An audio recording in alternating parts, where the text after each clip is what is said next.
Words can move you to your feet from out your seat. They can be the root of your defeat. Hello, and welcome to Wellness Women Words, a podcast by the Be Well Shop. My name is Elena, and I am your host. Today's podcast is about the power of words and casting spells on your future. Recently, I did a career day at a high school. And when I was there, I wanted to share with them my journey into entrepreneurship, but also I wanted to talk about the impact of words on your confidence and your belief and ultimately your future. So, one of the things I shared with them is my personal journey. First you think, okay, you just, you did something, you tried it out, it worked for you, you're there. But when we really unpacked how it really started, it all started in our mind. Everything starts there. So I was just sharing with them about how important it is to examine the thoughts that we have. So I shared my personal experience as an entrepreneur and how the difference between the moments of doubting myself and the moments of surprising myself were often determined by my self talk. So, how important that is, what you're saying to yourself in this journey, has a lot to do with how it'll all turn out. So, one of my personal examples were, when I first started making product and I became really serious about making something that I can use and other people would find very helpful and problem solving for them as well. And I was making my product and going through the process of learning and researching and trial and error and learning and researching. And I was telling them about how at first, every time the formula didn't turn out right, how disappointed I was.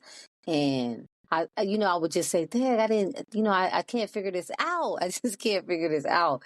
And it was like frustrating to me, but at the same time, it was a challenge, but I was frustrated along the way. Like, at first I was just like, and how I started examining what I was thinking about when it didn't work out and how I had to change my language from, oh my goodness, it didn't work out again. Like, dang, I can't figure it out. I had to change that talk into, I'm going to get this. I'm going to figure it out. I'm going to figure it out. I'm going to figure this out. And I'm going to figure this out.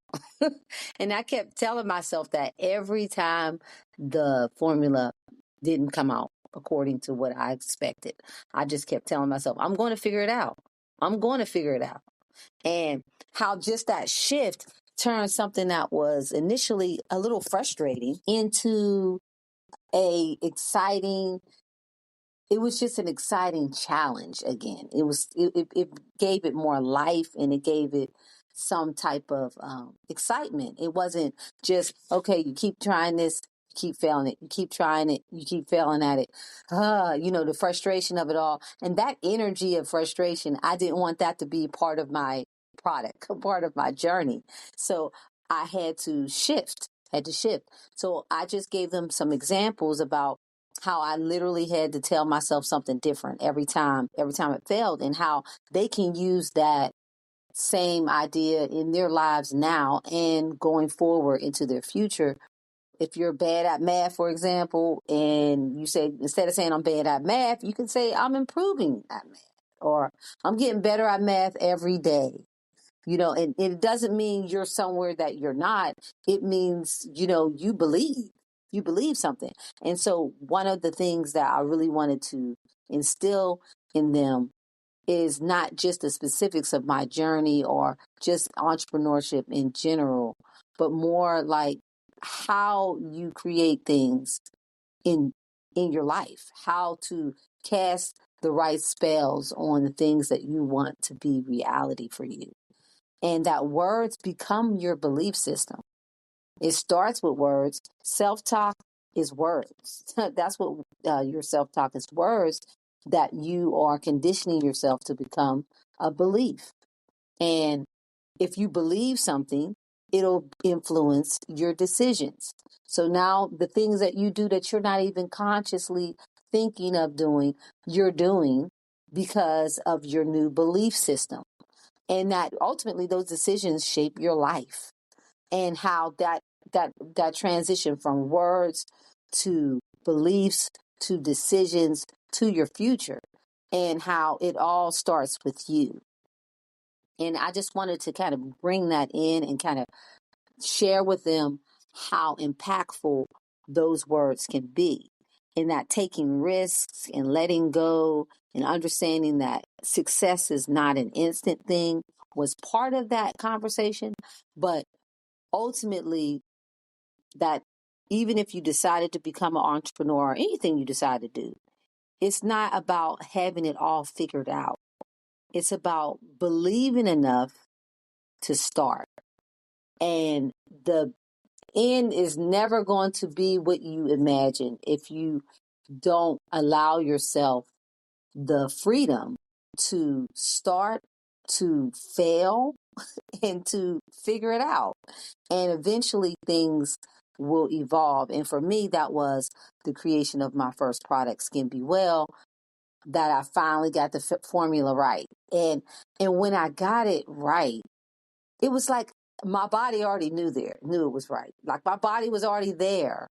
My presence, my feelings were already there. I had already experienced this success in small doses along the way because of all the self-talk I was doing, all the I'm going to figure this out, that I'm going to, I know this didn't work, but I'm closer. I'm there. I'm closer, and how that just that constant reminder in your life can change everything.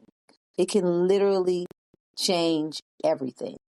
And even if you don't have or don't know everything, you can just start where you are. You can use what you have. You can do what you can. But the most impactful thing is your words. And you just have to start. And one of the takeaways that even when I'm talking to them or, sharing any information about my journey, or in trying to empower them on theirs, it's always a constant reminder that there's always new things. Like I know I'm not in high school anymore, but being back there reminded me that you're always in school. You're always learning a lesson, and you're always needing to evolve into a better version of yourself from your experiences and from your words and just your belief systems. And it just gave me such a deep appreciation for our journey as human beings in terms of manifesting things and creating things in our lives through our words and our offerings. And it reminded me of how innocent we all are in that respect, that we have to still work on that working on our words and our belief systems and firstly, our self-talk is a lifetime journey. It's not something that you do and you like lock it in. You can't say, oh, okay, yeah, I said something positive. I did some affirmations and now I'm good. No, it's constant, just like your thoughts are constant, just like sometimes in some ways doubting yourself might be constant to some people. You have to be just as constant as you were in doubting yourself as you are in empowering yourself and believing in yourself and telling yourself that you can do this. And you're not always on cloud nine. Like some days, sometimes you fall short and you got to pull yourself back into the space. You might be doing or facing something that's extra challenging. And you're like, oh yeah, I'm generally a positive person, but this just sucks. Like, you want to fall into the feeling of this is not working. I just don't like this. This is, horrible. Talk about it. But literally bringing yourself back into the fold and reminding yourself that all of those decisions, all of those future endeavors, the things that shape into your future are all started with your talk. And, again, the takeaways that I really wanted to make sure that I extended was that your words are seeds and the future of our lives are built in our private thoughts. So the most important conversation you will ever have is the one in your own mind. And that is the most powerful thing that I think we have as humans, is our ability to decide what we want to think. It's easy to try to shape our lives outside of ourselves. Like we want to get things, create things, we want to buy things, we want to have things, we want to do things.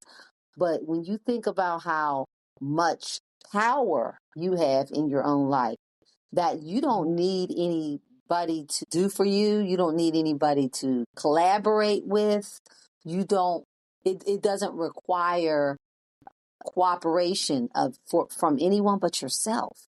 And that means that you are the most powerful person in your life. And sometimes people say things like, well, your success is based on who you know, not what you know. But, those people will come. You don't have to seek all the things that you think success is going to bring you. It's you're bringing it already with your thinking. You're already manifesting it. You're already encouraging it. You're already attracting all of those things. So, it just reminded me of how powerful our words are, and talking to young people really helped me see that, they literally are the artists in their lives. And it doesn't mean everything's going to go 100% the way they expect it to, and that's okay. But I can say for sure, it's everything's a lot better with the right self-talk. Everything has a better outcome with the right self-talk, because you don't know that your plan might be unfolding in a way that is not what you expected, but it may be the best thing for you. And your self-talk can help you find that. It can help you see the good in even the worst of situations, or even the most unexpected, or scenarios where you thought things would turn out one way and they did not turn out that way. And I've lived that a million times, and I'm thinking, okay, things didn't work out this way, but guess what? It must be something in this journey that I'm supposed to get. And if I was beating myself up about it or blaming myself for why things didn't work out, I probably wouldn't get a chance to see the blessing that whatever happened in my world was giving me. And now that I have taken on this idea and taken on this lifestyle of self-talk, and cultivating positive thinking, and putting it out into the universe, and experiencing what it's like to change the course of my thinking and my expectations, and seeing it come into fruition. I mean, it's just the most powerful thing. It's the most powerful thing. And I hope I conveyed that today. That's something I'm very passionate about. And it's something that I'm always working on. It's not a destination. It's definitely a journey. But it always excites me to know that we are so a part of our own destiny. We don't give it wholeheartedly to anything, any entity, the creator. We also have a part, we can pray and hope and dream, but we have to put in the work. And the work is not all physical. Some of it is mental. So words can capture our dreams on the many books on shelves. But the ones that impact the most are the words we tell ourselves. Just words. Thank you for joining me on Wellness Women Words. If you enjoyed this content, like, subscribe, and share. And until next time, be well.